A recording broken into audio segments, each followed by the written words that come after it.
Good morning, student. Welcome back to second part of the chapter number 5, precipitation.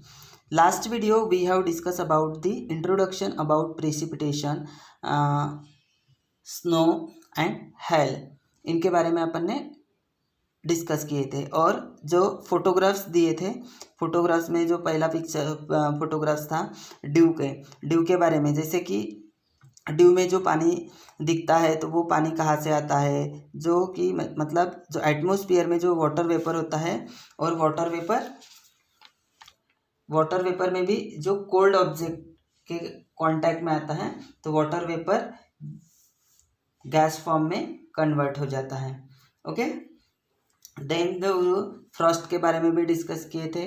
Water vapour, ये जो water droplets है, okay, तो ये freeze होगा, कम temperature में ठंडा होगा तो ये बर्फ बनेगा.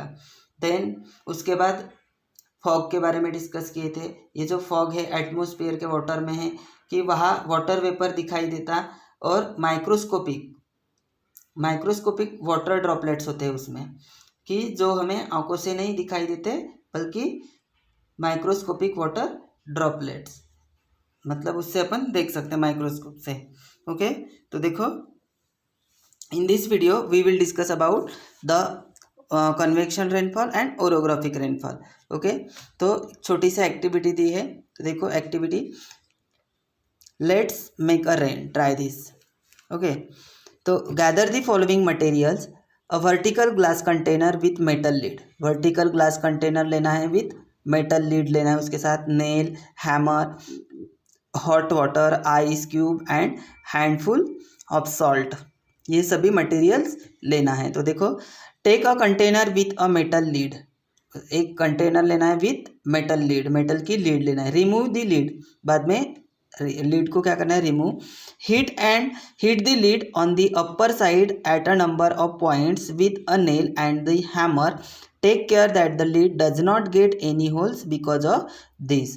मतलब ऐसे होल, मतलब जो लीड है उसको अपर साइड से, तो हैमर से क्या करना है, नेल और हैमर से उस लीड को होल करने हैं, और जो यानी ऐसे टेक केयर लेना है कि वो कई दूसरे होल में पानी ना जाए.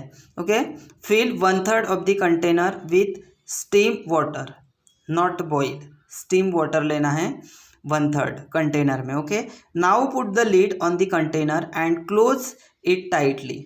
उसको क्या करना है, टाइटली क्लोज करना है. Take care the steam in the container should not go out. ये भी टेक केयर करना है कि स्टीम कंटेनर के बाहर ना निकले.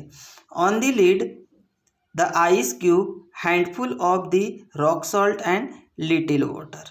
और उस लीड में, ऑन द लीड के ऊपर, पुट आइस क्यूब रखना है, handful of rock salt and little water.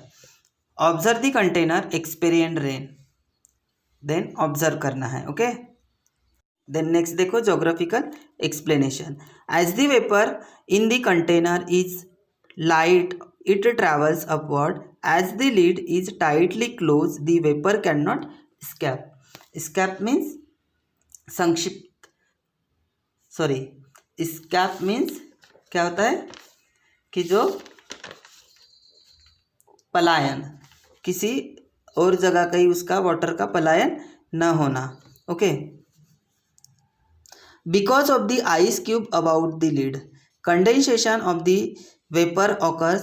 Consequently, water droplets form the vapor accumulate on the inner side of the lid. Because of the punches of the lid, these droplets gather together and fall down as drop. During rainfall, similar process happen in the atmosphere on a large scale. सभी same atmosphere में भी same वही होता है, और तब rainfall आता है. ओके, कि जैसे देखो, बिकॉज ऑफ दी, तो ये कई किसी और जगह उसका उस कंटेनर के वाटर में जो कई और जगह पलायन न होना चाहिए करके उसको क्या करना है, ice cube about the lead. Condensation of the vapour occurs. Consequently water droplets from the vapour accumulate in the inner side of the lead. यानी कि जो वेपर है उसको एक्यूमुलेट करके रखना है inner side of the lid में, यानी एक्यूमुलेट मीन्स संचय करना। ओके, नेक्स्ट देखो rainfall. We generally get water in the form of rainfall. Generally अपने को कहाँ से, यानी get in the water in the from of rainfall. The temperature of the air with water vapour reduce when it goes higher. जब temperature क्या हो जाता है, temperature of the air with water vapour reduce, water vapour reduce हो जाता है when it goes higher, जब higher temperature होता है तब। Condensation of the vapours occur clouds from when the condense water droplets and dust particle accumulate. The water droplet increase in size when they cannot float in the air anyone because of their weight. They come down as a rainfall. मतलब कि जो clouds from when the condense water, droplets and dust particle accumulate, वहाँ पे accumulate होता है, droplets and dust particle accumulate होते हैं। The water droplets increase in size, water droplets का size increase होता है। when कब होता है, when they cannot float in the air anymore because of their weight, they came down as a rainfall. Okay, next देखो convectional rainfall. Convectional rainfall means convection rainfalls occur when the energy of the sun hits the surface of the earth causing water into the evaporate to from water vapor. When the land heats up it warms the air above it as the air rise to cool and condense. This process of condensation from clouds high in the atmosphere. Okay, देखो convectional rainfall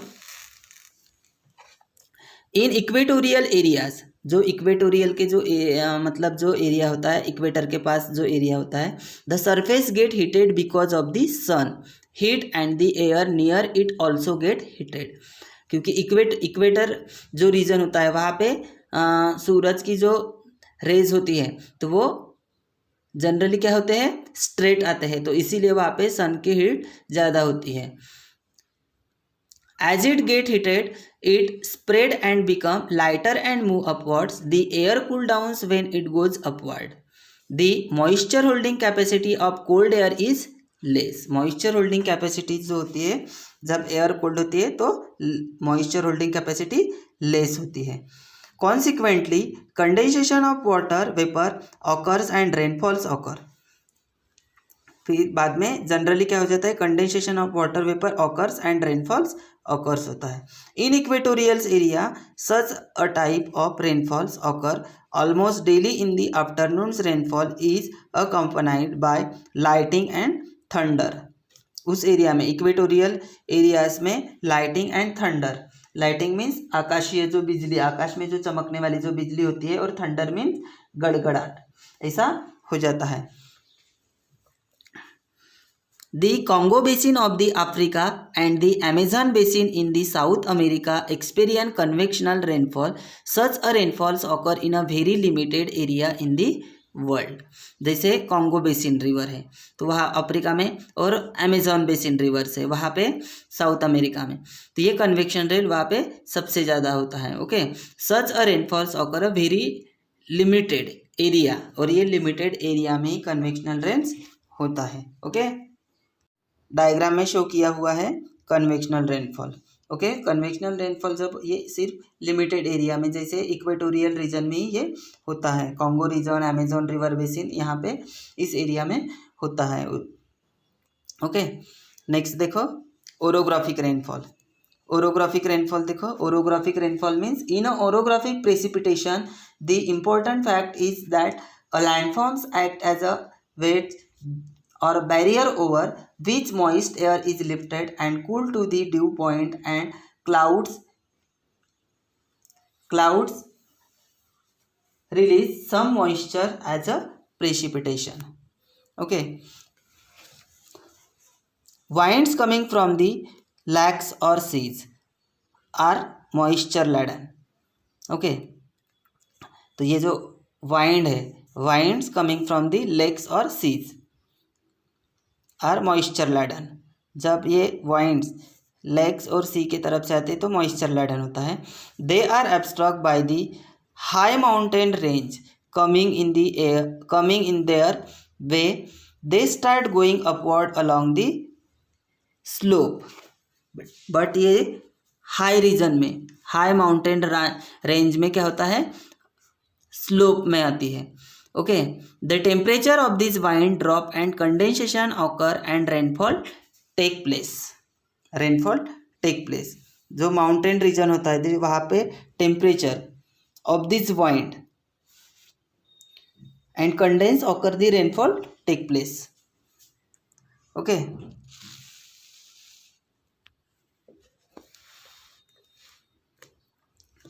thus because of the obstruction of the mountains this type of the rainfalls occur. और mountain range में ये सबसे ज़्यादा orographic rainfall होता है.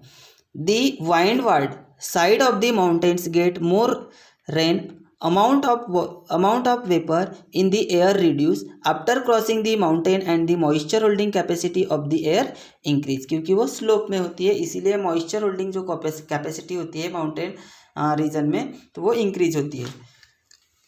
The levered means हवा का. The leeward side of the mountain gets lesser rainfall and hence this area is identify as a rain shadow area.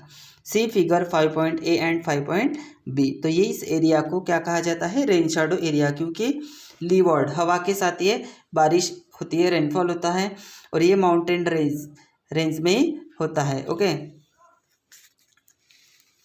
The effect of the monsoon rainfall is important when we think of the Indian subcontinent. जो subcontinent है Indian subcontinent, उसका effect, the effect of the monsoon rainfall का जो effect होता है वो Indian सब continent पे होता है. We have study this in the previous standard. The rainfall occurring the India because of this points is orographic type of rainfall. तो ये अपन ने प्रीवियस स्टैंडर्ड में मीन्स 8th स्टैंडर्ड में पढ़े हैं. ओके, तो ये जो ऐसा जो रेनफॉल होता है ओरोग्राफिक रेनफॉल, तो ये इंडियन सब कॉन्टिनेंट में ऐसे टाइप्स का ओरोग्राफिक रेनफॉल होता है. सी फिगर 5.5A ओरोग्राफिक रेनफॉल. ये डायग्राम में जैसे शो किया हुआ है जैसे माउंटेन रेंज में, क्योंकि माउंटेन रेंज में जो वाइंड्स होती है वो स्लोप होती है. ओके, तो यहाँ पे ओरोग्राफिक रेनफॉल होता है. Okay, thank you.